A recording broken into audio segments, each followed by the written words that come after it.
Hey guys, Furum here, and today I'm going to be testing the McLaren Speedtail in multiplayer in Asphalt 9 at Golden Max in Silver because that is the only color you can drive this car in when you do not have it owned at 2 stars or above. And let me just say, after driving this car in this season, it has been actually a lot of fun. I enjoy driving this car, but there are many reasons why I do not actually think it would be a good idea for most people to try to unlock this car. One reason is that even at max, it is nowhere near as good as the true kings of Class S, like the Esco, the Tuatara, even the Chiron is a lot better than this car. This car would be more in line of, say, the Zenvo or something like that, which, as you guys know, is a decent S-Class car. It's just really nothing to go for if you already have one of the higher S-Class cars in the game. Another reason is that you can't actually just win this car outright in its special event.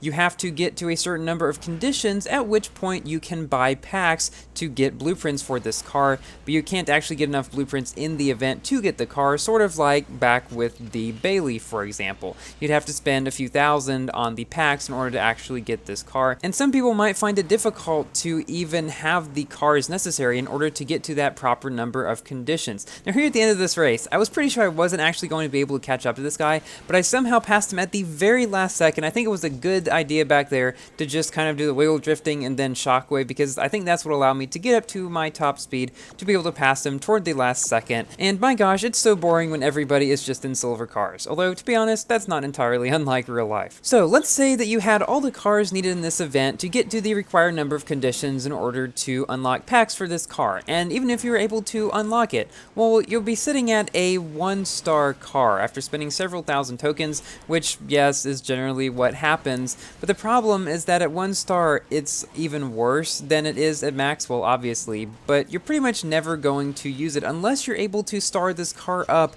to a lot higher star count.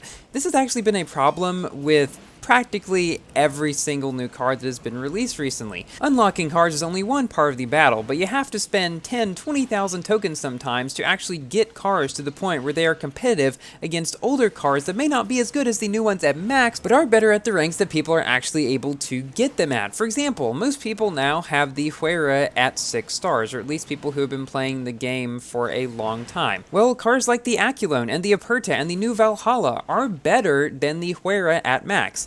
But you rarely ever see them because people are not willing to spend that many tokens, like 20,000 or whatever, all on one car to fully start up. Now, there are some people that do.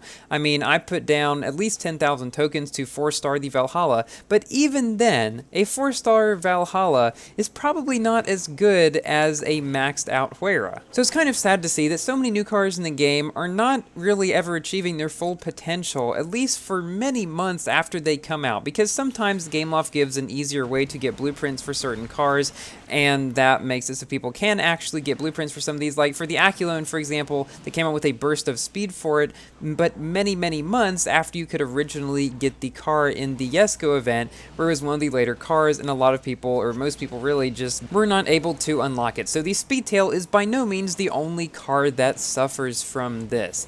Other cars do as well, but certain ones, especially like the F1LM, seems like people are really going all out on because that car is the new king of Class B, and while it might not be as much of a new king as some people might have initially thought, like on some tracks or perhaps in multiplayer, because it doesn't have as good of acceleration as the Huracan might still be better in some cases, but for most cases it is the new king of its class.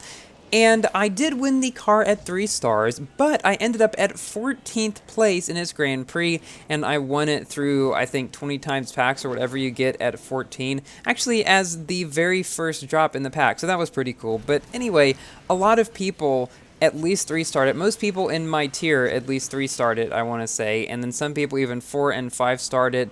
Like, what makes the most sense, I think, in this game is to not spend tokens on cars like the Speedtail or ones like this that just are not kings of their classes. To save most of your tokens for when a new king of a class or something like that comes out, and then dump a bunch of tokens on that.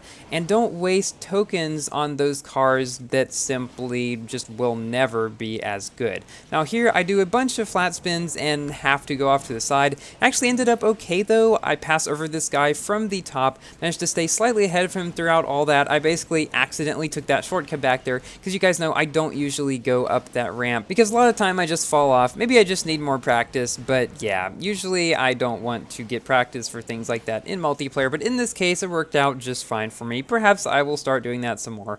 Most likely not, though. I had planned to upload a video about this car earlier in the week, but actually this past week ended up being the most busy that I've had the entire semester, but I finally got some time to record some good races, and so here you go. And the next video that I make is probably going to be about the Mulliner Balacar, which now, or Bacalar, or however it's pronounced. I think it's Bacalar actually, but anyway, that car has its own season now, and it actually is a decent Legend Pass car. Apparently you can actually get it up to 3 stars in the Legend Pass instead of just 2 like some of the other ones, and it gives some better rewards, so that one might be a decent one to go for if you do buy Legend Passes, if you're someone that does that, which I have no problem with. I just do not like to myself, especially if you have not bought the Gallardo one, and I definitely plan to do videos soon on my 3-star F1 LM and my 4-star Valhalla, and here for some reason my car does a wall ride. That's one thing about this car. This car has issues just often enough that I can never really feel like it's reliable.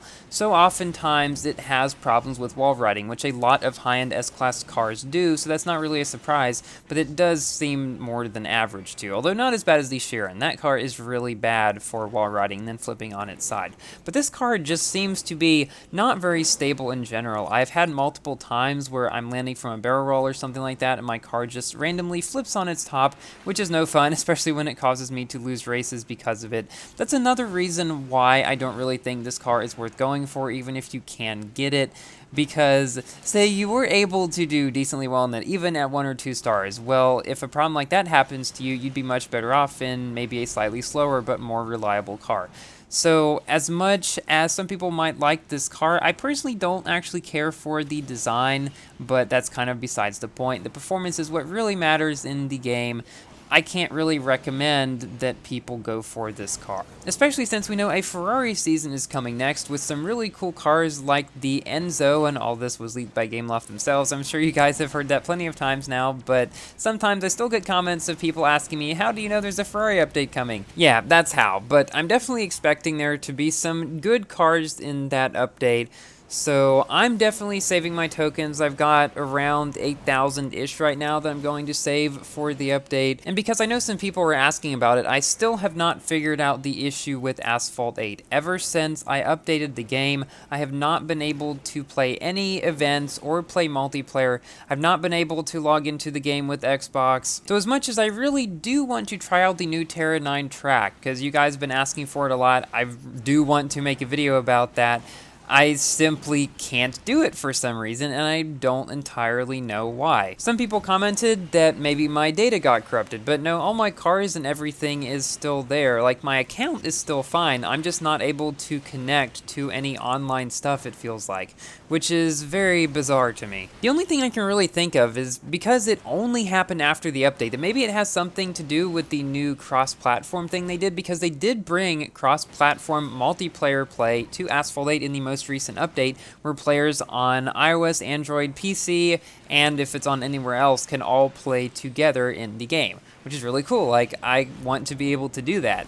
I just wonder if it has anything to do with that. Maybe not. That's the only real big thing that changed in the game, though, between updates, so that's kind of what I'm leaning towards right now, is probably the culprit. But again, let me know if you have experienced that yourself, or if you have any ideas of why it might be happening, because I really want to try out that track. So now we're moving on to our final race in the video, which is on New York, and it's time for me to give my general review about this car. Just by itself, the car itself is pretty good. If you just look at its stats, it's a mid to high-end S-Class car. It's got decent handling and top speed and acceleration and everything. Not the best in any category, but not the worst either. And the thing is, if it didn't have these stability issues, if it wasn't so hard to actually get up to higher stars, I might actually recommend going for it. But currently, given everything that's going against it, there's just not enough going for it for me to say it's worthwhile to go for. Definitely enjoy driving it in the season. Well, the season's over now. So maybe enjoy driving it in the special event while it lasts, because it's fun to drive when it doesn't flip over on its top. but then I really don't think you should try going for it. Save your tokens for some hopefully cool cars coming in the next update. And I still do plan to release a new best and worst cars in each class video before that update drops, so be on the lookout for that. Coming up toward the end of the final race, I was scared this guy was going to pass me at the last second because of how fast he came up on me, but we do take the victory. Thank you all so much for watching. Please like the video if you've enjoyed, and consider subscribing for more Asphalt and other games content. And I will see you in my next video. Goodbye!